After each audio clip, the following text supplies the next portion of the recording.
안녕하세요. 아보카도 장두식 변호사입니다. 오늘은 이혼 소송을 진행하는 데 있어서 필요한 서류 양식은 어떤 것들이 있는지, 이혼 소송을 준비하기 위해서 필요한 3가지 준비 사항에 대해서 설명드리고자 합니다. 요즘 워낙 저출산, 결혼 안 하는 시대라고 하죠. 그래서 결혼보다 더 어려운 것이 이혼이라고 합니다. 그럼에도 불구하고 요즘은 결혼도 필수가 아니라 선택으로 여겨지는 데인데요.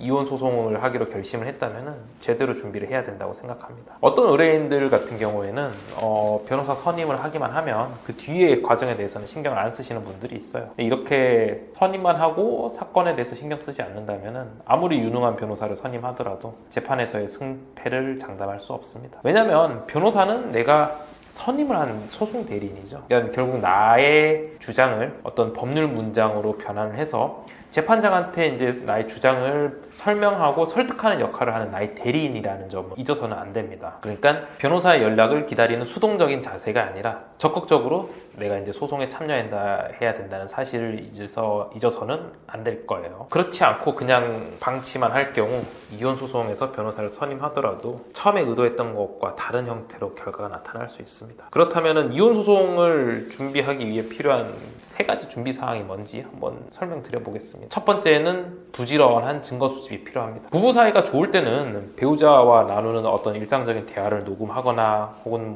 소송에서 증거로 쓰기 위해서 사진을 촬영한다든지 이런 행위를 하지 않죠. 근데 어느 순간 배우자랑 사이가 나빠지고 이제 농담이 아니라 좀 진지하게 이혼하자, 부부관계 끝내자 이런 얘기를 하고 있다면 필요한 대화는 모두 녹음하면서 증거 수집을 하는 게 필요합니다. 왜냐면 저한테 와서 상담하시는 분 중에 남편을 만나서 지금 부부 생활 중인데 너무 부당한 대우를 많이 받아서 힘들고 너무 억울하고 성격 차이가 크다 주장을 한참 동안 하시는데, 그러면은 그거를 주장하기 위해서는 제가 증거 자료가 필요합니다, 증거 자료 보내주세요 라고 하면은 따로 아직 증거는 없어요 라고 말씀하시는 분들도 간혹 있어요. 요즘 그렇게 많지는 않지만, 그러므로 이제 배우자, 특히 이제 유책 배우자 상대로 이혼 소송을 제기할 때는 배우자의 부정행위가 있었다는 거를 증거로 입증할 수 있어야 되니까, 그럴 때는 다른 사람과 주고받은 카카오톡, 문자 메시지 혹은 이메일, 아니면 숙박업소 드나드는 모습을 촬영한 사진, 이런 최소한의 증거 자료가 필요합니다. 그래서 배우자가 내가 이혼 소송 준비한다는 걸 알면은 당연히 증거 수집에 협조하지 않겠죠. 그런 사실을 들키지 않은 채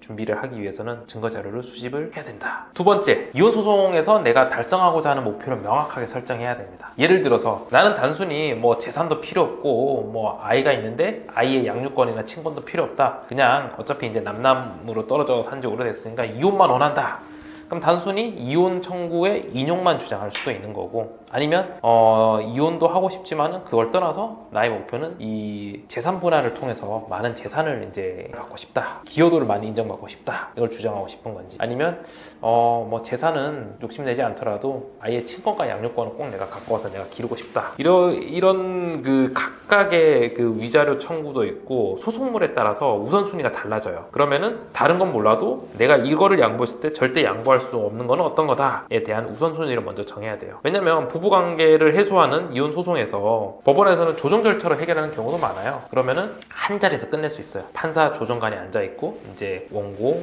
피고, 원고 대리인, 피고 대리인 이렇게 앉아서 최소 5인이 이제 합의를 하는 거죠. 한 큐에 분쟁을 마무리하는데 나는 어떤 것도 양보할 수 없어. 난 되게 억울하고 내가 어떤 그 배우자의 부정행위로 인해서 내가 정신적 피해를 많이 입었고 재산 분할도 많이 받아야 되는데 어떠한 것도 양보할 수 없고 기여도는 나는 한 70%까지 다 받아야 돼 라고 얘기한다면 이혼 소송이 조정으로 원만하게 끝나지 않겠죠. 분쟁이 장기화될 수밖에 없습니다. 오히려 그러면 더 서로 지칠 수가 있어요. 그래서 이혼 소송은 마치 하나의 소송으로 다 끝나는 것처럼 보이지만은 이혼 청구, 재산 분할 청구, 위자료 청구, 친권 및 양육권 소송이 모두 다른 쟁점으로 다뤄지기 때문에 모든 쟁점에서 내가 원하는 만큼 완벽하게 이기는 건 어렵다라는 사실을 인식하셔야 돼요. 왜냐하면 내가 이기는 만큼 상대방은 그만큼 패소하는 거잖아요. 그렇기 때문에 소송을 본격적으로 진행하기 전에 변호사와 상담을 해서 우리 소송의 우선순위는 어떤 것부터, 그리고 절대 양보할 수 없는 건 어떤 거다, 라는 것들을 정해놓은 뒤, 그러니까 최우선 전략을 정해놓고 이제 구체적인 소송 전략을 변호사가 짜는 게 중요합니다. 세 번째, 제가 생각했을 때 중요한 부분은 나랑 긴밀하게 의사소통할 수 있는 변호사를 선임하는 게 중요하다고 생각이 들어요. 왜냐면 변호사 선임하지 않고 혼자 이혼 소송할 수도 있죠. 근데 어떤 부분에서 약간 많은 분들이 약간 걱정을 하거나 두려움을 느끼냐면은 난 당연히 내가 이길 거니까 라고 생각해서 이혼 소송을 걸었는데 상대방이 변호사를 선임했어요.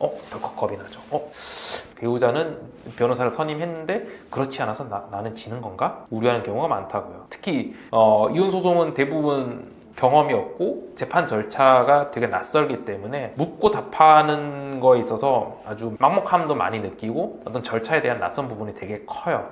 그렇기 때문에 이런 상황에 처하면 대부분은 그냥 자기 살고 있는 집 근처에 이혼 전문 변호사, 상간소송 변호사 그냥 검색해서 찾아가서 상담하고 사건 그냥 맡겨버리는 경우가 되게 많습니다. 물론 그게 잘못된 건 아니지만 이 법무법인을 방문을 해서 먼저 상담을 한 뒤에 담당 변호사랑 내가 지속적으로 소통을 할 수 있는지 아니면 직원을 통해서 한 달이 건너서 이제 소통을 한다든지 변호사와 직접 상담이나 소통이 어려운 것도 있어요. 그런 것들 꼭 물어보셔야 되고 그 다음에 현재 내가 처한 상황과 유사한 형태의 소송을 변호사가 수행한 경험이 있는지도 물어보셔야 되고 또한 이제 업무 방식도 물어보셔야 돼요. 혼자 변호사가 사건 관리, 서면 작성, 출석을 다 혼자 하는 건지 아니면 어느 정도 일정 규모의 팀을 이루어서 이제 소송을 진행하고 있는지 이런 것들을 다양하게 묻고 이 변호사는 어떤 형태로 이제 소송을 준비하고 있는지 전략에 대해서 안내를 받으셔야 돼요. 왜냐면 짧게는 6개월에서 길게는 1년 이상 가는 이 외로운 이혼 소송에서 내 편이 되어줄 수 있는 사람은 내가 선임한 변호사밖에 없거든요. 그래서 변호사를 선임하는데 생각보다 꽤 많은 정성을 기울여야 된다는 점 명심하시기 바랍니다. 이렇게 위 세 가지의 준비사항을 모두 마쳤다면 이혼 소송에서 예상치도 못했던 대패를 하거나 아니면 너무 얼토당토 않은 결과를 받아서 낙심에 빠지는 일은 없을 거라고 생각합니다. 다음 영상에서 더 좋은 소식 그리고 정보를 가지고 찾아오도록 하겠습니다. 지금까지 아보카도 장두식 변호사였습니다. 좋아요, 구독, 댓글 설정, 알림까지 부탁드립니다. 감사합니다.